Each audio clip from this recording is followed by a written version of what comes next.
हमारी बदलती पृथ्वी। इसके प्रश्नोत्तर देखते हैं। प्रश्नोत्तर है, पहला, प्लेटें क्यों घूमती हैं? पृथ्वी के भूगर्भ में पिघले हुए मैग्मा में होने वाली हलचल या गति के कारण प्लेटें घूमती हैं। बहिर्जनित एवं अंतर्जनित बल क्या है? जो शक्ति या बल पृथ्वी की सतह भाग पर घटित होते हैं उसे बहिर्जनित बल कहा जाता है। वह बल जो पृथ्वी की सतह के नीचे कार्य करता है उसे अंतर्जनित बल कहते हैं। उदाहरण के लिए बहिर्जनित बल पर्वत निर्माणकारी हलचल होती है, जबकि अंतर्जनित बल जो है वह भूकंप एवं ज्वालामुखी के कारण बनता है।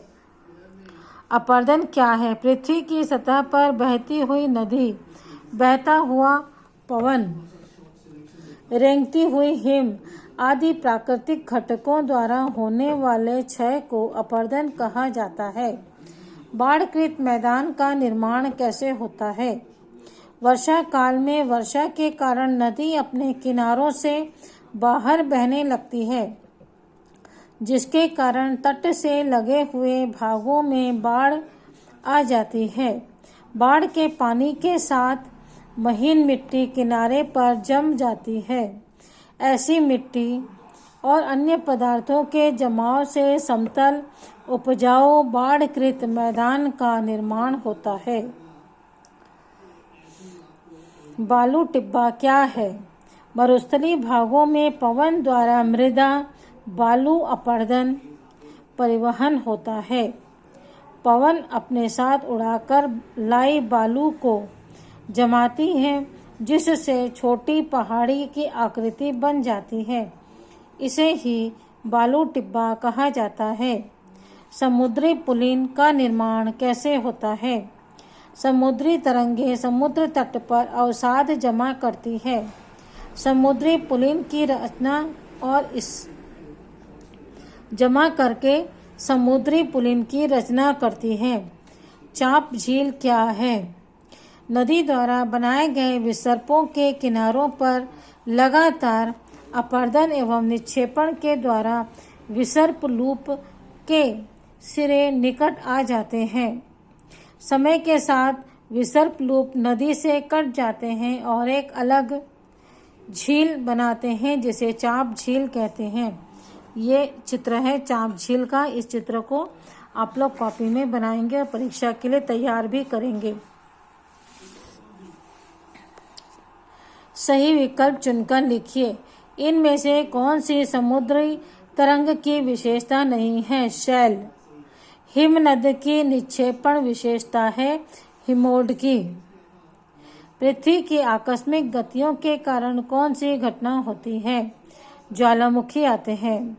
छत्रक शैल कहाँ पाई जाती है? रेगिस्तान में, नदी घाटी में, हिमनद में। रेगिस्तान में।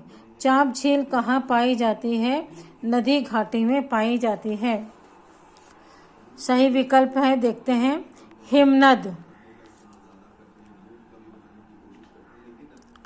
बर्फ की नदी। विसर्प।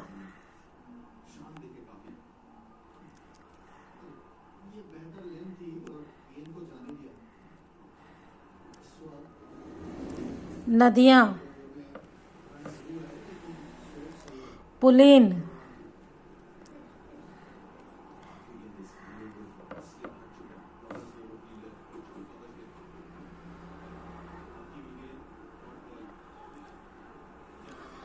पुलिन समुद्र तट।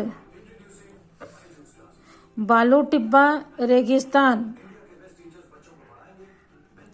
जलप्रपात।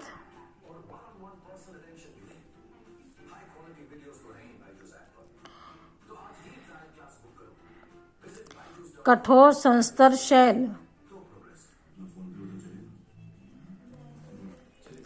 और भूकंप है पृथ्वी का कंपन।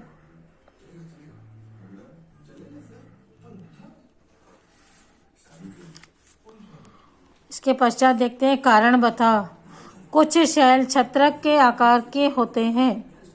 मरुस्थलीय भागों में पवन के साथ उड़ने वाले रेत के कण मार्ग में आने वाली चट्टानों से के निचले भागों से टकराकर धीरे धीरे उन्हें अपरदित करते रहते हैं। धरातल के निकट निचले भागों में अपरदन क्षमता की अधिकता से चट्टान का निचला भाग तेजी से कटने लगता है। कुछ समय बाद निचला भाग पतली और ऊपरी भाग छतरी आकार में बदल जाता है, जिसे छत्रक शैल कहते हैं। यह है छत्रक शैल का चित्र। बाढ़कृत मैदान बहुत उपजाऊ होते हैं।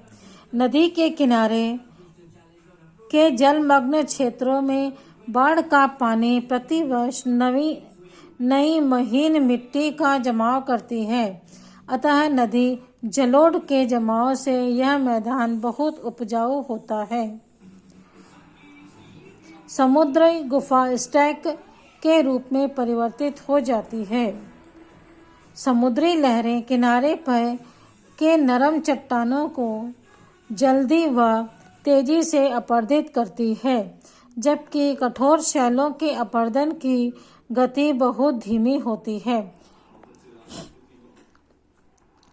इससे गुफानुमा आकृति बन जाती है, जिसे समुद्री गुफा कहते हैं। भूकंप के दौरान इमारतें गिरती हैं। भूकंप के दौरान इमारतें गिरती हैं। भूकंपीय लहरें भूकंपरोधी में असमर्थ इमारतों को कंपन के लिए विवश कर देती हैं, जिससे बड़ी इमारतें भी पत्तों की तरह ढह जाती है। ठीक है, इसके साथ ही आपका ये प्रश्नोत्तर समाप्त होता है। अच्छा।